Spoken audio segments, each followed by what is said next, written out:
Hello, this is your moderator Nevis, and I'm going to show you how to use tools for educators, the website, and how to create your activity for the Teaching EFL to Young Learners.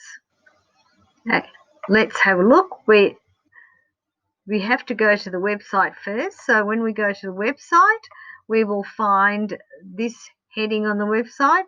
We will need to click here on board games.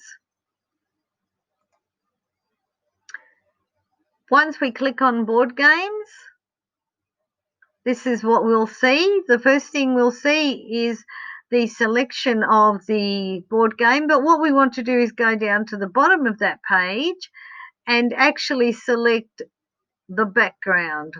In mine, I decided to choose the Fantasy Park.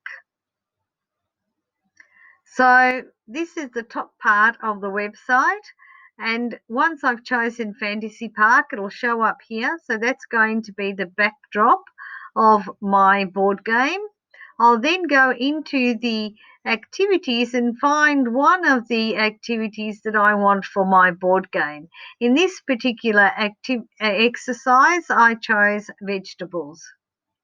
So I chose images and text for the vegetables. So I've then gone in and selected all the images for my board game, one after the other. By clicking on this arrow, the drop down arrow, I will get a selection of words to choose from. And I just fill in all the pictures up to, in this case, number 15. Once I've done that, as you can see, I've completed all up to 15. I then can also change the instructions along the board game. So I've gone ahead and changed this one from lose a turn to go back one step. You can change them as you like.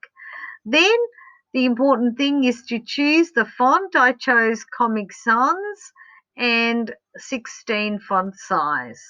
Then you click on Make It. And when you click on Make It, this will show up, and you need to just press on Print, and that is your Fantasy Park background, and the board game is ready. You can print it on paper immediately and use it in your classroom, or you can, which is what I've done, save it as a PDF, and for our activity it would be best if you save it as a PDF. Once you've saved it as a PDF on your desktop, you can share it in the Moodle in the appropriate activity.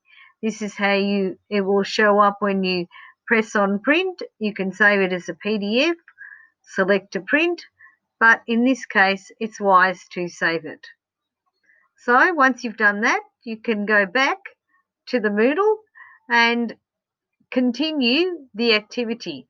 In order to complete this activity, you will need to create the board game first, save it as a PDF, then describe the process using Flipgrid, share your screen, show us your board game, and then add your Flipgrid video link or YouTube video link in the Moodle site. This is exactly what I've just done now, so you can either I created slides, but there is no need to create the slides. You can just do it all by sharing your desktop and doing it live. It's up to you. So, thank you for listening, and see you soon in the Moodle website.